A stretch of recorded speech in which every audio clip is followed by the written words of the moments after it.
বিচিত্রগুপ্ত প্রভু, দেখো তো, ও যে ষণ্ঢটি দান করেছিল তা সত্যিই দান করেছিল না দান করবো ভেবেছিল? আগে হ্যাঁ প্রভু, প্রকৃতই দান করেছিল। দান করবার 3 দিন পরে ষণ্ঢটির পঞ্চত্ব প্রাপ্তি ঘটে। এখন কি হয়ে জন্মাবে এই নির্দেশ না পাওয়ায় যমলোকের গোশালায় কচি কচি লতা পাতা খেয়ে পরম হর্ষে বাস করছে। আমি নিজে চোখে দেখতে চাই। যথাজ্ঞা প্রভু।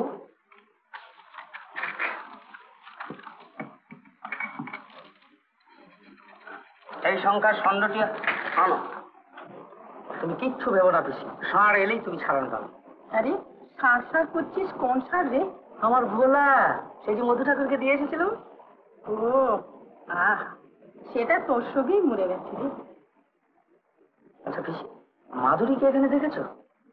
না, তবে শুনেছি এই লোকের ভোগ সেরে অন্য লোকে চলে গেছে। অন্য লোকে চলে গেছে? তাহলে তো আমাকেও এই লোক সে লোক খুঁজে দেখতে হবে। আচ্ছা পিসি, ষাঁড় এলেই তো তুমি ছাড়ান পাচ্ছ। মাধুরীর সঙ্গে যদি দেখা হয় তাকে বলো যে আমি এসে গেছি, শিগগিরই তার সঙ্গে দেখা করো। নিশ্চয়ই বলবো। এই সেই ষাঁড়? হ্যাঁ প্রভু।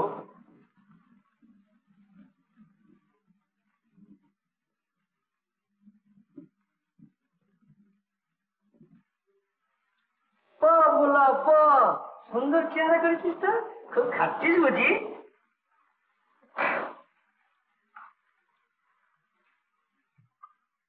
স্যার, তাহলে আমার পুণ্যের অর্ধেক নিয়ে পিসিকে মুক্তি দেওয়া হোক। হ্যাঁ, যথার্থই তুমি জানি। তোমার পুণ্যের অর্ধাংশ পেয়ে তোমার পিসি বিষ্ণুলোকে যাবার অধিকারিণী হল। ওকে বিষ্ণুদূতের হাতে অর্পণ কর। বিচিত্রগুপ্ত লিখে না। চলি বাবা, তবে আমি যাই। হ্যাঁ মাধুরী। শোনো, ভ্রান্তিবশত তোমাকে এখানে আনা হলো, তোমার কৃতকর্মের ফল তোমাকে ভোগ করতেই হবে। তার মানে এই না মরেই ভোগ? হ্যাঁ, জীবিতই হও আর মৃতই হও, যমলোকের বিধান তোমায় মানতেই হবে। তবে যেহেতু আমার নিয়োজিত দূত ভ্রমবশত তোমাকে এখানে নিয়ে এসেছে, একটা সুযোগ তুমি পেতে পারো। বেছে নাও, আগে পুণ্য ভোগ করবে না পাপের শাস্তি গ্রহণ করবে। পাপের শাস্তি? সে তো শুনছি ভয়ানক ব্যাপার, ভীষণ লাগবে। আচ্ছা মশাই, আপনাদের এখানে পুণ্যের ফলভোগটা কিরকম? এই যমলোকের যাবতীয় সুখ স্বাচ্ছন্দ্য পরম পরিতোষে উপভোগ করতে পারবে। যেখানে ইচ্ছা পরমানন্দে বিচরণ করতে পারবে। যেখানে ইচ্ছে মানে যে কোনো লোকে যেতে পারবো? না না, বিশেষ ক্ষেত্র বলে তোমার গতিবিধি এই যমলোকেই থাকবে সীমাবদ্ধ। খুব পুণ্য দিলেন মশাই, এত কাছে এসে ভগবানকে দেখতে পাবো না? শুনেছি তো পুণ্য থাকলেই তাকে পাওয়া যায়। বিরক্ত করো না, সামান্য পুণ্য বলে তাকে পাওয়া যায় না মূর্খ। বলো, আগে পুণ্য ভোগ করবে না? না না না, পুণ্য, ওই পুণ্যই আগে ভোগ করবো। কিন্তু কথা হচ্ছে যে এত বড় যমলোকটা কি আমি পায়ে হেঁটে বেড়াবো না? সে কিন্তু আমি পারবো না। যদি পদব্রজে না হয়, তুমি তোমার ষণ্ঢের পৃষ্ঠে আরোহণ করে যথেচ্ছা ভ্রমণ করো। কিন্তু ও তো আবার এখন স্বর্গের ষাঁড়, আমার কথা শুনবে কি? আমার আদেশে ব্যতিক্রম হবে না, তুমি যা বলবে তাই শুনবে। এই যমলোকে একমাত্র তোমারই আজ্ঞাবহ হয়ে থাকবে। তাই হবে? আমি যদি ওকে বলি শ্রী বিষ্ণু মানে ভগবানের কাছে নিয়ে যেতে, তাই হবে? বারবার বিরক্ত করো না। জড়দেহীরা যথেচ্ছা গমনের অধিকারী হতে পারে না। সে অধিকার দিতে পারেন একমাত্র স্বয়ং ভগবান শ্রী বিষ্ণু। ও আচ্ছা, তাহলে পরীক্ষা করেই দেখি আমার কথা শোনে কি না।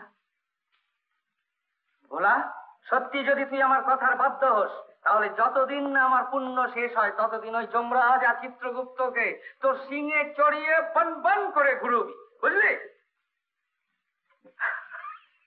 আচ্ছা ঠিক আছে। ওরে বাবা, মরে গেল রে, মরে গেল। ভোলা, উঠো, উঠো।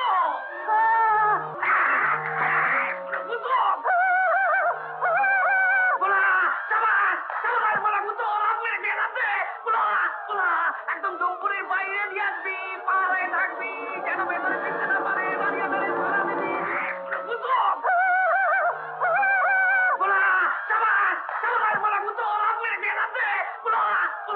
একদম জম্পুরের বাইরে নিয়ে আসবি, পাহাড়ে থাকবি, যেন ভেতরে ফিরতে না পারে।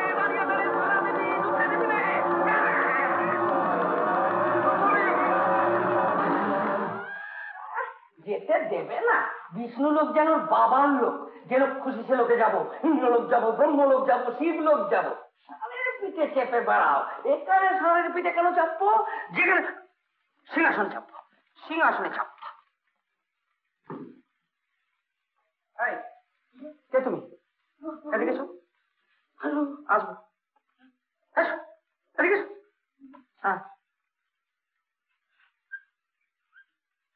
ওকে। কাঁদছো কেন? না না, তোমাকে গুতাবে না। তোমার নাম কি? চিত্রগুপ্ত। তোমার কোনো ভয় নেই, এখনো কাঁদছো কেন? কতদিন চাকরি করছো কেন? 2 কোটি 53 লক্ষ 20,000 6 মাস আর যে কদিন খুঁজলো। ও, এখনো চাকরি পাকা হয়নি।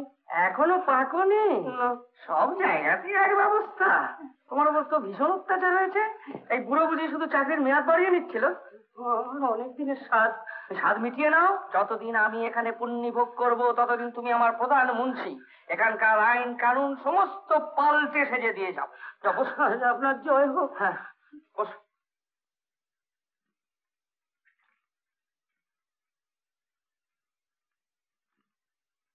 বাবা, পুণ্যভোগ করছি। পুণ্যি,